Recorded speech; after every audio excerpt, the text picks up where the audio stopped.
Class 9th का एक ऐसा टॉपिक जिससे 100% क्वेश्चन आएगा और आपको जो भी डाउट है सब कुछ क्लियर कर दूंगा। ये आर्किमिडीज प्रिंसिपल में क्या समझना है कि जब भी किसी ब्लॉक को हम लोग पानी के अंदर डालते हैं वो या तो डूब जाता है या तो तैरने लगता है। उसके अंदर एक्चुअल में दो फोर्स लग रही होती है। एक हर बार जो हम लोग जानते हैं कि ग्रेविटी का फोर्स लगता है नीचे की तरफ Fg, और साथ के साथ एक ऊपर की तरफ ढकेलने वाला बेयोएंट फोर्स लगता है, बेयोएंट फोर्स। अब भाई साहब पूरी डिस्कशन इन्हीं दोनों के ऊपर है, मेन डिस्कशन इस बेयोएंट फोर्स के ऊपर है। तो हम लोग को क्या समझना है, बेयोएंट फोर्स क्या है। अच्छा, बेयोएंसी अलग चीज होती है, बेयोएंट फोर्स अलग चीज होती है। तो जितने भी डाउट आने वाले हैं वो सब क्लियर करूंगा। शुरू करते हैं। सबसे पहले आर्किमिडीज प्रिंसिपल के अंदर मैं आप लोगों को एक स्लाइड से बता देता हूं कि अगर कोई बीकर मैं ले लूं, उस बीकर के अंदर मैं पानी भर दूं और पानी भरने के बाद किसी ऑब्जेक्ट को उसके अंदर डुबा दूं, तो उसके ऊपर दो फोर्स लगते हैं। पहली चीज भाई साहब नीचे की तरफ लगने वाला ग्रेविटेशनल फोर्स, दूसरी चीज ऊपर की तरफ पुश पुश करने वाला बेयोएंट फोर्स। अब मैं तुमसे एक क्वेश्चन पूछता हूं, बताओ ये डूबेगा या तैरेगा। तो तुम्हारा कहना यह होगा कि सर ये डूबेगा इस वजह से अगर ग्रेविटेशनल फोर्स ज्यादा होगी, और तैरेगा इस वजह से अगर बेयोएंट फोर्स ज्यादा रहेगा। यानी कि अगर बेयोएंट फोर्स ज्यादा है ग्रेविटेशनल फोर्स से तो फिर ये फ्लोट करेगा, है ना। कंडीशन ऑफ फ्लोटिंग इसी को कहते हैं, क्या बोलते हैं भाई साहब, इसी को क्या बोलते हैं, कंडीशन ऑफ फ्लोटिंग। तो ये तैरेगा, और अगर बेयोएंट फोर्स ग्रेविटेशनल फोर्स से कम हो जाएगी तो फिर ये सिंक कर जाएगा और डूब जाएगा मेरे भाई। ठीक है, तो ये चीज है। सर वो सब तो ठीक है कि भाई साहब ये डूबेगा या तैरेगा ये बेयोएंट फोर्स डिसाइड करता है, लेकिन बेयोएंट फोर्स कितना लगेगा ये कैसे पता चलेगा। इसी चीज को समझने के लिए हम लोग आते हैं आर्किमिडीज प्रिंसिपल के ऊपर। आर्किमिडीज प्रिंसिपल यही बताता है कि ये बेयोएंट फोर्स लगता कितना है, और ये जो बेयोएंट फोर्स के लगने वाले फेनोमेना है ना, इसी को बोलते हैं बेयोएंसी। इसी को क्या बोलते हैं, बेयोएंसी। जो बेयोएंट फोर्स जिस फेनोमेना की वजह से लग रहा है, बेयोएंट फोर्स कितना लग रहा है, इसके लिए आर्किमिडीज प्रिंसिपल क्या कहता है कि भाई साहब जब भी किसी ऑब्जेक्ट को किसी पानी के अंदर डिप करते हो तो फिर वो उसके ऊपर एक अप थ्रस्ट फोर्स लगाता है। अब मैं एक चीज आपको बताता हूं, अगर कोई बीकर है उसके अंदर मैंने पानी भर दिया, मैं तुमसे एक नॉर्मल सा क्वेश्चन पूछ रहा हूं, ठीक है। ये एक मैंने कोन है, कोन, ठीक है, कोन देखा है जिसको बर्थडे में कैप पहनते हैं ना, कोन, वो शेप को मैंने ऐसे इन्वर्ट करके और इस तरीके से सीधा करके इस तरीके से डिप कर दिया, पूरी तरीके से डिप कर दिया। ठीक है, एक क्लोज ऑब्जेक्ट है कोन की तरह, इसको इन्वर्ट करके और सीधा करके रख दिया। मुझसे बोला गया भाई साहब बेयोएंट फोर्स इस पे भी लगेगा और इस पे भी लगेगा, बताओ किस पे ज्यादा लगेगा, बताओ किस पे ज्यादा लगेगा। तो दिमाग लोग लगाते हैं यार इसका स्लैंटिंग सरफेस है, इसका ऐसे स्ट्रेट ऐसा हॉरिजॉन्टल है तो इसके ऊपर ज्यादा लगेगा। तो आर्किमिडीज ने बताया ऐसा कुछ नहीं होता है, ऐसा कुछ नहीं होता है, शेप के ऊपर डिपेंड नहीं करता है।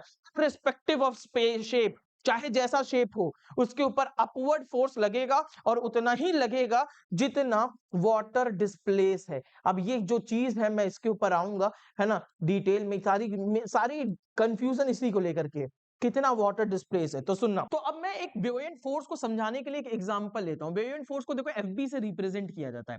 अब एक बीकर ले लो, इस बीकर के अंदर मैंने जल भर दिया यहां तक, और इसके अंदर मैं एक ऑब्जेक्ट को इस तरीके से डुबा देता हूं। तो भाई साहब तुमको नजर आ रहा है कि कुछ इतना पार्ट इस ऑब्जेक्ट का डूबा हुआ है, ठीक है, डूबा हुआ है। तो ये डूबे हुए पार्ट को बोलते हैं volume of object, volume of object immersed in fluid, immersed in fluid. तो इतना वॉल्यूम जो है ऑब्जेक्ट का फ्लूइड के अंदर डूबा हुआ है।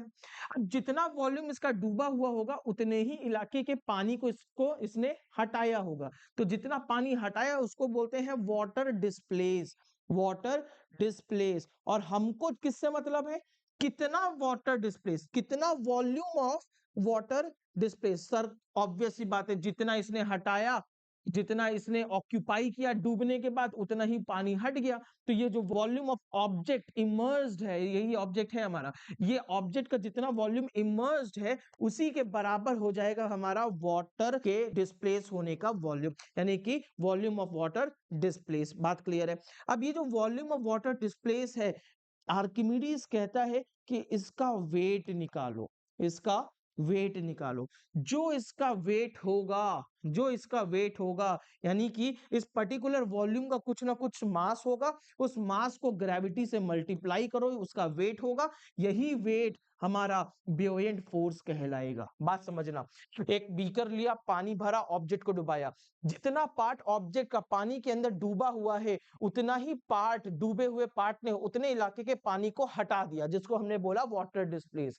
अब ये वाटर डिस्प्लेस का वॉल्यूम कितना है, ये उतना ही वॉल्यूम होगा जो इमर्स्ड पार्ट का वॉल्यूम होगा। तो volume of object immersed is equal to volume of water displace. अब इस पर्टिकुलर वॉल्यूम ऑफ वाटर का कितना मास है, मान लेते हैं m, उसकी ग्रेविटेशनल फोर्स कितनी है, उस पर्टिकुलर वाटर का वेट कितना है, तो उसका वेट हो जाएगा mg। तो ये mg किसके बराबर हो जाएगा, ब्यूएंट फोर्स के बराबर, यानी इसके ऊपर लगने वाला अपथ्रस्ट फोर्स और कुछ नहीं बल्कि इसके बराबर हो जाएगा। सर ये कैलकुलेट कैसे करें, सुनो सुनो मेरी बात सुनो, अगर मैं m इसके लिए यूज करूंगा तो बड़ी दिक्कत हो जाएगी, क्योंकि क्वेश्चन के अंदर अक्सर करके ऑब्जेक्ट का मास m से रिप्रेजेंट किया रहता है। तो हम लोग क्या कर सकते हैं सर, मान लो ये वो वॉल्यूम है, ये वो वॉल्यूम है जो कि इमर्स्ड है। बात याद रखना, डूबे हुए वॉल्यूम की बात कर रहा हूं मैं, पूरे ऑब्जेक्ट के वॉल्यूम की बात नहीं कर रहा हूं। पूरे ऑब्जेक्ट का वॉल्यूम हो सकता है कुछ v नॉट हो,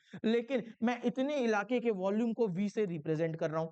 ठीक, अब सुनना, क्या तुम लोगों ने ये फॉर्मूला पढ़ा है, density is equals to mass upon volume. तो यहां से मैं कह सकता हूं कि मास जो है वो डेंसिटी इनटू वॉल्यूम के बराबर है। सही बात है, पानी या जरूरी नहीं है पानी हो, कोई भी फ्लूइड हो सकता है, इस फ्लूइड का है ना डेंसिटी, इस फ्लूइड की डेंसिटी लेट से रो है। तो मैं ये कह सकता हूं कि इस फ्लूइड की जो डेंसिटी रो है वो इस पर्टिकुलर वॉल्यूम के साथ मल्टीप्लाई करके इस वाटर डिस्प्लेस का मास दे देगी। तो मास ऑफ वाटर, मैं इसको m से ना रिप्रेजेंट करके मैं ऐसे लिख देता हूं, मास ऑफ वाटर H2O। ठीक है, तो मास ऑफ वाटर डिस्प्लेस कितना हो जाएगा, फ्लूइड की डेंसिटी मल्टीप्लाइड बाय वॉल्यूम कितना इसने ऑक्यूपाई किया। क्लियर है, ठीक है।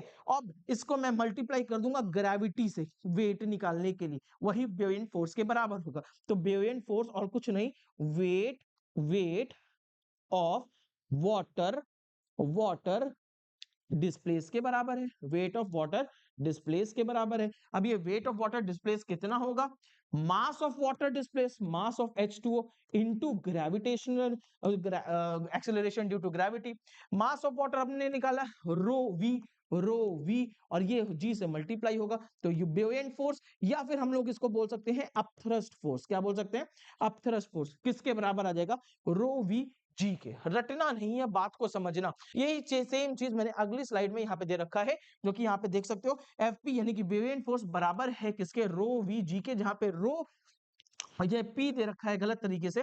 ठीक है, मैं सही लिख देता हूँ, buoyant force is equals to rho V into g. ठीक है, अब ये होती है हमारी क्या, डेंसिटी, और ये होता है एक्सेलरेशन ड्यू टू ग्रेविटी, और ये हमारा ब्यूएंट फोर्स यानी कि अपथ्रस्ट फोर्स है। बात क्लियर है। Buoyancy the ability of an object to float, जैसा कि मैंने बताया, और ये दो चीजों पे डिपेंड करती है, ग्रेविटेशनल फोर्स और ब्यूएंट फोर्स के ऊपर। अगर ग्रेविटेशनल फोर्स ज्यादा है ब्यूएंट फोर्स से तो डूब जाएगा, ब्यूएंट फोर्स ज्यादा है ग्रेविटेशनल फोर्स से तो तैरने लगेगा। अब डिसीजन हम लोग, मैंने जैसा कि बताया, कंडीशन ऑफ फ्लोटिंग यहाँ पे लिख रखी है, और अगर ये दोनों बराबर हो जाएंगे तो ऑब्जेक्ट न्यूट्रल पोजिशन पे रहेगा, जिसको बोलते हैं हॉवर। ठीक है, वो बीच में रह जाएगा। अगर उसको तुमने बीच में छोड़ दिया तो बीच में अटका रहेगा, अगर ऊपर छोड़ दिया तो ऊपर अटका रहेगा, नीचे छोड़ दिया तो नीचे अटका रहेगा। ठीक है, अब सुनना, एक छोटी सी चीज, हाउ टू मेजर वॉल्यूम। अगर मेरे पास कोई भी ऑब्जेक्ट दे दिया जाए, देखो हर चीज यूनिफॉर्म शेप की नहीं होती है, मेरे पास कभी कोई रैंडम शेप की भी चीज आ सकती है, तो मैं उसका वॉल्यूम निकालूं कैसे। तो सबसे अच्छा तरीका क्या है, मैं उस ऑब्जेक्ट को किसी एक ऐसे लेवलिंग बीकर के अंदर डाल दूं, और फिर मैं देखूं कि पानी कितना ऊपर उठ रहा है। जितना पानी, देखो शुरुआत में ये 2 लेवल के तक था, ठीक है, जितना पानी ऊपर उठ गया, यही उतना पानी इस पर्टिकुलर ऑब्जेक्ट के वॉल्यूम के बराबर होगी। यानी इस ऑब्जेक्ट ने जितना वॉल्यूम ऑफ वाटर डिस्प्लेस किया, इस वाटर डिस्प्लेस का भी वॉल्यूम इसके बराबर हो जाएगा। यही चीज यहाँ पे दे रखी है, और यही सेम कंसेप्ट इस्तेमाल किया था आर्किमिडीज ने उस पर्टिकुलर वाटर डिस्प्लेस का वॉल्यूम निकालने के लिए। ठीक है, अब इसकी मदद से हम लोग फाइनलाइज कर सकते हैं, स्टेप बाय स्टेप यहाँ पे पूरा दे रखा है कि सबसे पहले वॉल्यूम ऑफ वाटर डिस्प्लेस निकालो, ग्रेविटी उसका, फिर डेंसिटी की मदद से उसका मास निकालो, उसके बाद ग्रेविटी से मल्टीप्लाई कर दो, या तो डायरेक्ट इस चीज को रट लो अगर आप रोट लर्निंग करते हो, रो वीजी। लेकिन बेहतर है भाई फिजिक्स के स्टूडेंट हो तो समझ के करो। ठीक है, समझ के करो। अगर कोई डाउट है कमेंट सेक्शन में बताओ, और क्रिस्टल क्लियर हो गया हो तो ये लाइक कर देना, सब्सक्राइब कर देना। जय हिंद।